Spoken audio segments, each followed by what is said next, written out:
Great good morning to all.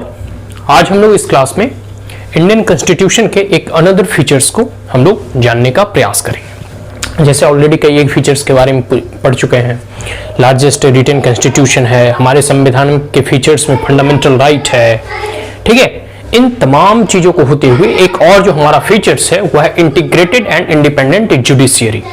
हमारे भारत के संविधान निर्माताओं ने संविधान को निर्माण करते समय जो है इन बातों का ध्यान रखा कि किस प्रकार से जो है एक स्वतंत्र, ठीक है, और एक इंटीग्रेटेड मतलब एक जुडिशरी पूरे के पूरे भारत के लिए जो है होना चाहिए। उसी में हम लोग आज इंडियन कॉन्स्टिट्यूशन के फीचर्स में इंटीग्रेटेड और इंडिपेंडेंट जुडिशरी का क्या महत्व है और किस प्रकार से जो है भारत में जुडिशरी और न्यायपालिका की स्वतंत्रता को बरकरार रखने के लिए कुछ जो प्रोविजंस दिए गए हैं इसके बारे में जानेंगे। देखिए, सबसे पहले इंटीग्रेटेड इस मायने में है कि जो हमारा सुप्रीम कोर्ट है, तीन तरह के कैसे थ्री टायर ऑफ दी कह सकते हैं जुडिशरी। पहला तो सेंट्रल लेवल पे या फिर पूरे के पूरे भारत पे जो है अपना कोई भी जजमेंट सुना सकती है, वो है सुप्रीम कोर्ट, ठीक है, सर्वोच्च न्यायालय। उसके बाद आती है हाई कोर्ट जो कि स्टेट लेवल के सबसे हाईएस्ट कोर्ट होती है, और तीसरे लेवल पे होती है सबऑर्डिनेट या फिर डिस्ट्रिक्ट कोर्ट्स, ठीक है। तो ये तीन लेवल की कह सकते हैं जुडिशरी है। तो सबसे ऊपरी जो अदालत है वो सर्वोच्च न्यायालय सुप्रीम कोर्ट, ठीक है, supreme court of India, top in the country. And the second state level पे हाई कोर्ट होती है। उसके बाद हायरार्की में सबसे नीचे आते हैं सबऑर्डिनेट कोर्ट भी कहते हैं, डिस्ट्रिक्ट कोर्ट भी कहते हैं, लोअर कोर्ट भी कहते हैं, ठीक है। तो ये जो है कह सकते हैं इस प्रकार से। और integrated in the sense, integrated इसलिए रखा गया है कि कोई भी जजमेंट सुप्रीम कोर्ट का जजमेंट हाई कोर्ट पे लागू होगा, हाई कोर्ट का जजमेंट जो है सबऑर्डिनेट कोर्ट पे लागू होगा, ठीक है। जैसे कई बार आप लोगों ने सुना होगा कि हाई कोर्ट में कुछ फैसला सुनाती है, उसे उस फैसले को जो है सुप्रीम कोर्ट के द्वारा निरस्त कर दिया जाता है। कई बार ऐसे फैसले होते हैं जो कि एक मध्य प्रदेश में एक बहुत ही सुंदर इंसिडेंट आया था कि जिसमें वहां के कोर्ट जो था उन्होंने यह फैसला सुनाया था कि जो कह सकते हैं ना कि एक बच्ची को कोई अगर मतलब ऐसा लड़का था कि मतलब या फिर लड़का या फिर कह सकते हैं वो दोषी जो कि उसके साथ बदतमीजी किया था या छेड़छाड़ किया था, तो जजमेंट आया था कि आप जाके उस लड़की से राखी बंधवाएं। तो इस प्रकार के जजमेंट को फिर सुप्रीम कोर्ट ने स्ट्रक डाउन किया और कहा कि अकॉर्डिंग टू लॉ आप जो है अपने वर्डिक्ट और जजमेंट को सुनाएं। तो इस प्रकार के बहुत सारे ऐसे जजमेंट आते हैं जो आपको सुनने को मिलते हैं कि किस प्रकार से जो है सुप्रीम कोर्ट या लोअर कोर्ट के जजमेंट को हाई कोर्ट या फिर कह सकते हैं सुप्रीम कोर्ट में चैलेंज किया जाता है। तो इस प्रकार से कह सकते हैं कि पूरी की पूरी हमारी जो न्यायालय व्यवस्था है या फिर न्याय व्यवस्था है और न्यायालय की जो प्रक्रिया है वो इंटीग्रेटेड है। इंटीग्रेटेड इन द सेंस कोई भी सिटीजन अगर सबऑर्डिनेट कोर्ट के फैसले से संतुष्ट नहीं है तो हाई कोर्ट जा सकता है, हाई कोर्ट के फैसले से अगर सेटिस्फाई नहीं है तो then they can approach supreme court as well. तो ये जो है सुप्रीम कोर्ट सबसे ऊपरी और सर्वोच्च न्यायालय रखा गया है। सिंगल सिस्टम है पूरे देश के लिए, किसी के लिए भेदभाव नहीं है, चाहे नॉर्थ ईस्टर्न स्टेट हो, मणिपुर का कोई व्यक्ति हो या फिर कोई कन्याकुमारी से हो, कश्मीर से हो, लद्दाख से हो या फिर किसी भी देश के नागरिक हो, कहीं भी जो है सिंगल सिस्टम ऑफ कोर्ट है कि enforce both central law and the state law. कोई भी स्टेट लॉ को इन्फोर्स करने के लिए स्टेट लेवल पे जो है वहां की जुडिशरी और न्याय व्यवस्था जो है उसे इन्फोर्स कर सकती है, और ठीक उसी प्रकार सेंट्रल लेवल पे जो है का कोई कानून हो उसे भी इन्फोर्स करता है। जैसे देखिए कोई भी रूल्स एंड रेगुलेशन कह सकते हैं ना कि दो जगह बनते हैं। हमारा एक जो है सेंट्रल लेवल पे जो हमारी पार्लियामेंट होती है वो रूल्स एंड रेगुलेशन फ्रेम करती है, फिर बहुत सारे ऐसे नियम कानून जो स्टेट लिस्ट में है वो स्टेट लेवल पे नियम कानून बनते हैं। तो जो दोनों नियमों कानूनों को इन्फोर्स करने के लिए जो है वो कह सकते हैं सेंट्रल लेवल पे और स्टेट लेवल पे दोनों जगह के नियमों को इन्फोर्स करने के लिए उस कानून के आधार पर जैसे जज जो है अपने फैसले को सुनाते हैं, ठीक है। तो ये चीजें हैं कि बोथ सेंट्रल लॉ और स्टेट लॉ दोनों लॉ हर एक सुप्रीम कोर्ट, हर एक हाई कोर्ट, हर एक सबऑर्डिनेट कोर्ट पे लागू होते हैं। इस डेट के लिए आगे है सुप्रीम कोर्ट जो है फेडरल कोर्ट है। एक यहाँ उदाहरण में देना चाहता हूँ यूएसए का, यूनाइटेड स्टेट ऑफ अमेरिका का। वहाँ क्या है, वहाँ की जो फेडरल कोर्ट जो है मतलब कह सकते हैं जो हमारी जैसे सुप्रीम कोर्ट है, तो यूनाइटेड स्टेट ऑफ अमेरिका में वहाँ की फेडरल कोर्ट है, मतलब केंद्र लेवल पे फेडरल कोर्ट है। तो वहाँ की federal court, United state of America की फेडरल कोर्ट सिर्फ federal rules and regulation, federal law को ही इंप्लीमेंट कराएगी। जो स्टेट लेवल पे लॉ है वहाँ फेडरल कोर्ट इंप्लीमेंट नहीं करा सकती है। वहाँ की लॉ को इंप्लीमेंट कराने के लिए स्टेट लेवल की जो कोर्ट होती है सिर्फ वह इंप्लीमेंट वो करा सकती है। तो ये चीजें हैं कि सबऑर्डिनेट स्टेट लेवल की जो लॉ है इंडिया में वो सेंटर भी कह सकते हैं, सुप्रीम कोर्ट भी उसे इन्फोर्स करा सकती है और हाई कोर्ट तो खैर कराएंगे क्योंकि वो एक इंडिविजुअल स्टेट में होती है।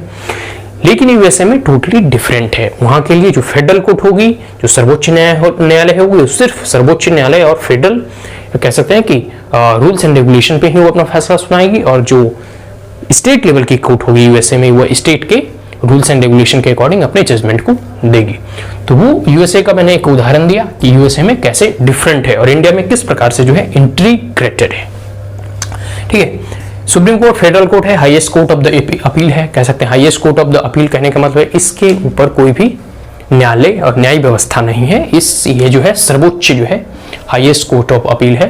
कोई व्यक्ति अगर सबऑर्डिनेट कोर्ट के जजमेंट से, उसके फैसले से अगर सेटिस्फाई नहीं होता, then they can approach high court. अगर हाई कोर्ट में भी वो सेटिस्फाई नहीं होता है, they can approach supreme court. बहुत सारे ऐसे पीआईएल वगैरह हैं वो डायरेक्टली जो है सुप्रीम कोर्ट में वो फाइल किए जाते हैं। तो इस प्रक्रिया में आप कह सकते हैं कि है हाईएस्ट कोर्ट ऑफ कह सकते हैं कि अपील है, जहां कोई भी देश का नागरिक यहां अपील कर सकता है। फिर है grantor of the fundamental right of the citizen. सभी को मालूम है कि जो हमारी मौलिक अधिकार है, फंडामेंटल राइट्स हैं, उसको कह सकते हैं कि एक ग्रांटी के तौर पे हमारे संविधान में दिया गया है।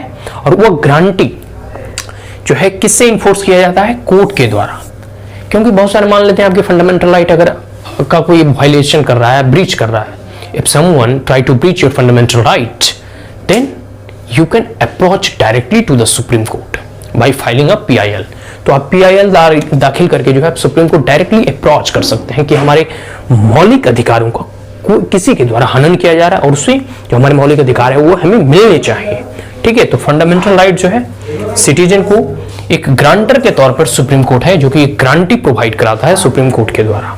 आगे गार्जियन ऑफ द कॉन्स्टिट्यूशन, न्यायालय और कह सकते हैं कि सर्वोच्च न्यायालय को गार्जियन ऑफ द कॉन्स्टिट्यूशन कहा गया है। इसके पास रिव्यू करने का क्षमता है, या फिर कोई भी जो संविधान के द्वारा, पार्लियामेंट के द्वारा रूल्स एंड रेगुलेशन जो बनाए जाते हैं, बिल आता है, अमेंडमेंट आता है, इन तमाम चीजों को ये जो है अपने तरीके से रिव्यू करके, ठीक है, रिव्यू करने के बाद वह बता सकती है कि अगर वो बेसिक स्ट्रक्चर जो डॉक्ट्राइन है, जो कॉन्स्टिट्यूशन का बेसिक स्ट्रक्चर है, अगर उसे वायलेट कर रहा होता है तो उस कानून को सुप्रीम कोर्ट चाहे तो रद्द कर सकती है। तो ये इसके पास पावर है, इसलिए इसे गार्जियन ऑफ द कॉन्स्टिट्यूशन कहा जाता है। गार्जियन का मतलब जो गार्जियन होते हैं ना, सबको देख रेख कर रहे हैं, सबको मतलब एक प्रकार से जो है उनके कह सकते हैं कि देख रेख में होते हैं कि कोई बदमाशी ना करे, सबको अच्छे से समान और कह सकते हैं कि समानता के अधिकारों से देखा जाए, सबके अधिकारों की रक्षा हो, सबकी बातों को सुना जाए। तो इस प्रकार से यह गार्जियन ऑफ द कॉन्स्टिट्यूशन भी सुप्रीम कोर्ट को कहा जाता है। कॉन्स्टिट्यूशन है, संविधान है, बहुत सारे ऐसे प्रोविजन दिए गए हैं ताकि न्यायालय की स्वतंत्रता को बरकरार रखा जाए। ऐसे क्या होता है कि राजनीति में लोग शक्ति के लिए संघर्ष करते हैं। Power is all about power, politics is all about acquiring power. ठीक है, जितना जो भी राजनीति में आते हैं उनका क्या उद्देश्य होता है कि अधिक से अधिक शक्ति और वर्चस्व अपने हाथों में ले। ठीक है, ठीक उसी प्रकार हमारे संविधान में बहुत सारे ऐसे प्रोविजन दिए गए हैं ताकि सुप्रीम कोर्ट की जो इंडिपेंडेंस, जो फंक्शनिंग है, उसे चलाया जा सके। एक प्रकार से कह सकते हैं कि न्याय व्यवस्था किस प्रकार से स्वतंत्र रूप से कार्य कर सके, इसके लिए जरूरी है कि ऐसे कुछ प्रावधान दिए जाएं। जैसे कि सिक्योरिटी ऑफ द टेन्योर, कहने का मतलब है कि एक बार अगर कोई भी जज वगैरह जो बन जाते हैं उसे आसानी से हटाया नहीं जा सकता। हम लोग कभी जब जुडिशरी स्पेशल चैप्टर में पढ़ेंगे तो उसमें हम लोग पढ़ेंगे किस प्रकार से जज को हटाने की प्रक्रिया होती है। जो इम्पीचमेंट का जो प्रक्रिया होता है, दे आर वेरी डिफिकल्ट, और कह सकते हैं एक बहुत ही लंबे प्रोसीजर्स होते हैं। और अभी तक भारत में कोई भी कह सकते हैं कि जज को जो है इम्पीच नहीं किया गया है, ये रिकॉर्ड है। इवन जो है 7 दशक से बीत जाए तो सिक्योरिटी ऑफ टेन्योर मतलब इनके अगर टेन्योर फिक्स कर दिया जाता है कि इतने दिनों तक यह न्याय व्यवस्था में कार्य करेंगे, तो इन्हें बीच में कोई आसानी से हटा नहीं सकता। ट्रांसफर होते रहते हैं जज, तो कॉलेजियम सिस्टम है वो भी इतना कह सकते हैं कॉलेजियम के अकॉर्डिंग होता है। लेकिन न्याय व्यवस्था को स्वतंत्र बनाने के लिए और स्वतंत्र रूप से वह कार्य कर सके, इसके लिए जरूरी था कि वह सिक्योरिटी ऑफ टेन्योर प्रोवाइड किया जा सके।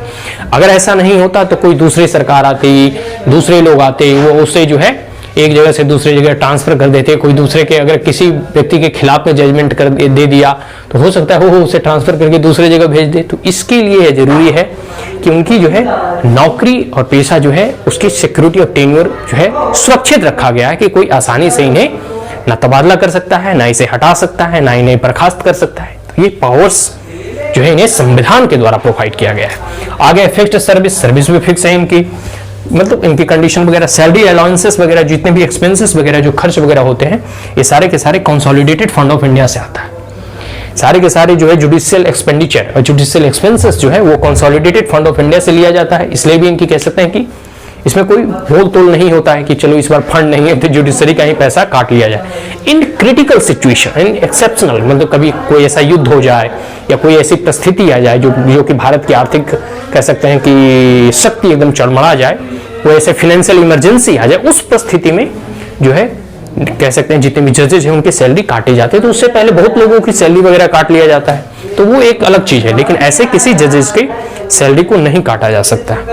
आगे provision of discussion of conduct of जजेस, कह सकते हैं कि यह एक प्रकार से जज के द्वारा दिए गए फैसले को, ठीक है, कोई भी बाहर में उनके खिलाफ कोई जो है बोल नहीं सकता। अगर वो ऐसा बोलता है तो कह सकते हैं कि एक प्रकार से उनपे कंटेम्प्ट ऑफ कोर्ट लग जाता है। एक बहुत ही कह सकते हैं कि एग्जांपल आपको देते हैं, वो है क्या, एक बैरिस्टर ही थे, मतलब वकील ही थे, एडवोकेट थे सुप्रीम कोर्ट के, कुलभूषण, शायद कुलभूषण यादव, उनपे जो है न्यायालय ने कंटेम्प्ट ऑफ कोर्ट लगाया था। एनीवे, तो उनके कंडक्ट को, उनके द्वारा सुनाए गए फैसले पे कोई भी जो है अगेंस्ट में नहीं बोल सकता है।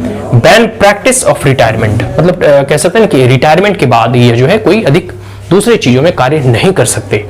वो इसलिए दिया गया है क्योंकि यहाँ कॉन्फ्लिक्ट ऑफ इंटरेस्ट हो सकता है कि अगर कोई व्यक्ति कोई सरकार के हित में फैसला सुना देता है ताकि उसे रिटायरमेंट के बाद कोई सरकार और अच्छे जॉब पे और अच्छे पैसा या पेंशन देके उसको कह सकते हैं कि कोई और अच्छे डिप्यूटेशन में भेज सकती है। इसलिए रखा गया है कि आप जब रिटायरमेंट आपकी जब हो जाएगी तो आप किसी भी चीजों में आप अलग से बहाली नहीं की जा सकती, ताकि यह जो है अपनी निष्पक्षता के साथ, न्यूट्रलिटी के साथ अपने जजमेंट को सुना सके। आगे पावर टू पनिश, मैंने पहले बताया कंटेम्प्ट ऑफ कोर्ट के तहत इनके पास ये अथॉरिटी है, पावर है कि अगर इनके द्वारा सुनाए गए फैसले को अगर कोई भी एग्जीक्यूटिव विंग उसे इंप्लीमेंट और इन्फोर्स नहीं कराती है तो उसे कंटेम्प्ट ऑफ कोर्ट के अकॉर्डिंग जो है उसे पनिश कर सकते हैं। तो ये कुछ जो है ना प्रोविजन रखे गए थे हमारे संविधान में ताकि इनकी इंडिपेंडेंस रूप में यह कार्य कर सके, स्वतंत्र रूप में अपने जजमेंट को सुना सके, ठीक है। इसके लिए संविधान में बहुत सारे ऐसे प्रावधान किए गए हैं।